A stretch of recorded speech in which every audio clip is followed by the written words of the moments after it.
Hello, I'm Philip Muggleston, and in this series of videos we're covering the predictive capabilities native to SAP HANA. In this video we're going to look at authorizations.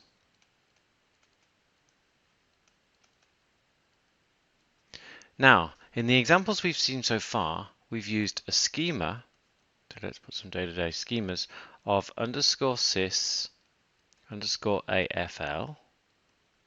And we've also used a schema which is our application schema, which we decided to have called PAL. And in terms of users, let's make him happy because he's a HANA user. So in terms of users, we've been working with the system user. And what's happened is that we've been using the system user, which has a wrapper generator procedure, to create procedures which get stored in the sys_AFL schema. And then we use our own tables that are stored within PAL later on to call that procedure.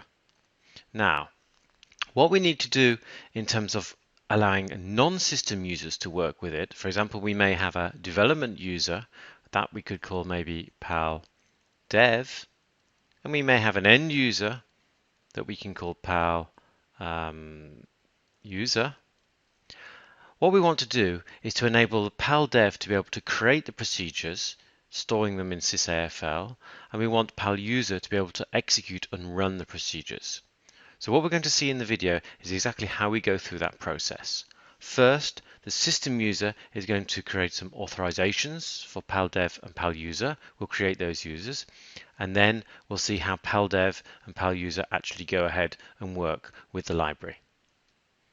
So here we are in HANA Studio, and I'm logged in as the system user.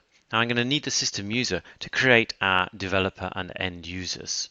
So the first we're going to do, go to security, and we're going to create a developer user.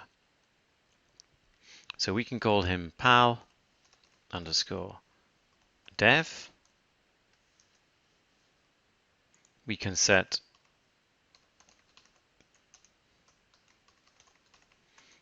password.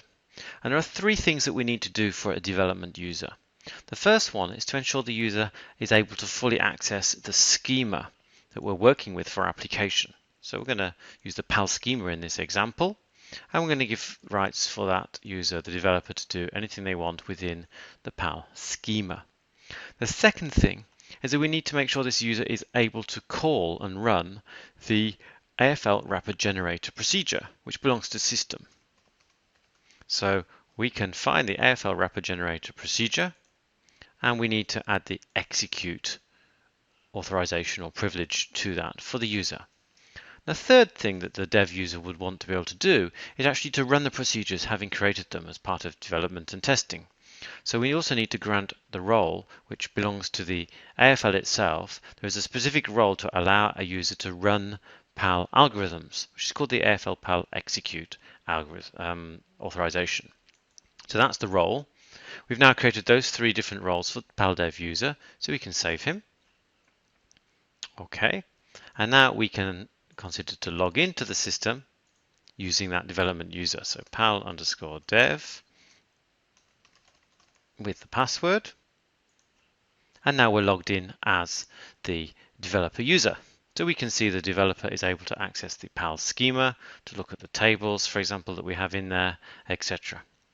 So here's some code from an example we've seen already with single exponential smoothing, simple PAL example, to show what's the process for a non-system developer to actually go through creating the procedure and running the procedure. Well, first thing we need to connect to the database. We'll do that as the dev user.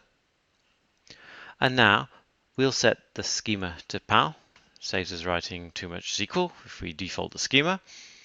And then, as we've seen many times, we need to create the three table types for the three parameters, and then reference those table types within a signature table. And that signature table is what gets passed to the wrapper generator, which will create as our procedure based on single exponential smoothing this time. So we can create the tables and create the signature table with our references. That's all done, and we're good with that. The next thing is to actually call the wrapper generator itself. Now, in some cases, you may need to specifically give the system user rights to select or read information from that signature table. In our case, the system user already has rights to the PAL schema. He's able to select information, no problem. But depending on your setup, you may explicitly need to set a grant authorization to the system user to actually select from the signature table, because the system user is actually the one that's running the wrapper generator behind the scenes.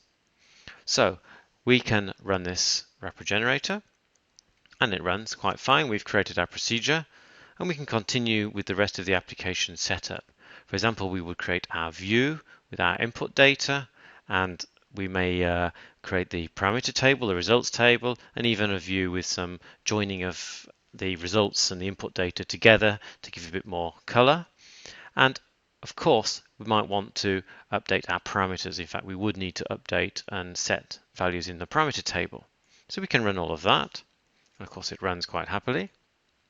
Finally, we want to actually run our procedure. So if we just do call sysafl and call our procedure, we've given the rights to do that.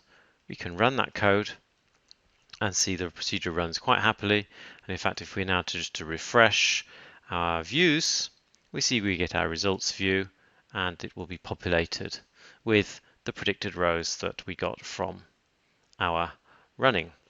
So we can see that everything works. As a non-system user, we need to do a bit of setup as system first, and then our PAL_dev user is able to go ahead and run. Now, it may be that you want an end user that can actually access procedures that the developer's created and run them, such as down here, maybe update parameters, but you don't want them to be able to create their own procedures themselves using the PAL. So that's also possible, and for that we might want to create more of an end user. So let's go back to system, and this time we will go into security, and we will create a new user. We can call this one PAL PAL_USR. We can set a password as always. And we need to do two things here for an end user. Firstly, and of course this depends on your application, but you may well need to give access to the schema where the tables are actually stored. Now, typically you would need as a minimum that the end user can select, insert, update, and delete, because in terms of managing the different tables, the parameter table, for example, may well want to make those changes and be able to delete, remove information from the results table to clear it out. However, also in this case, we're using a view as the input, and it may well be worth giving that user the right to create their own views that they can actually call your procedure with. So we can add the ability to create and drop the different views they may want to do. The second thing to do is to grant the PAL role, so this is where we look for PAL as a role, and the execution role to allow this user to actually go and run PAL algorithms that we have created. However, this user has not been given the privilege to actually run the wrapper generator, so they can't create their own algorithms themselves. So let's save that user. Okay, we've got PAL_user, and we can log in as that user. So let's add an additional user, PAL_user with our password, and we can see he's able to see the PAL, for example, the PAL schema. And if we go to the code, what we just need to do here is change the connection. Let's now connect as the end user, our PAL_user. Okay, we connect as the end user. And we may want to do some things. For example, we may just simply want to actually update the parameter table. So this user has the rights to do that.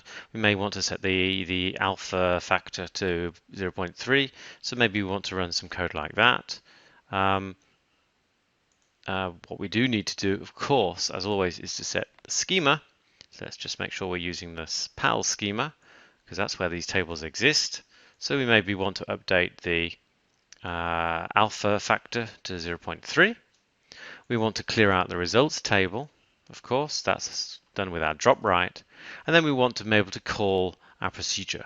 However, in this case, we are using a view as the input data, And what we may want to do is adjust that and create a slightly different view as an end user. So what we could do here is just put a drop view for this table, and maybe we would make some changes here. Maybe we want to take the to put a filter with a where clause or anything that you might want to do to actually adjust the input data that's going in. So we've run that, and now we're ready to go and actually run the procedure. So if we run the procedure, you can see that it executes just fine. That user is allowed to do it. And if we go, for example, to the PAL schema, look at the tables as the user, we can see that the results table is there, and we should be able to preview. So we can see the results from our run of that data. So now you can see how an end user can access algorithms you've created in the PAL without having to have full system rights, just a regular end user. That's it for authorizations.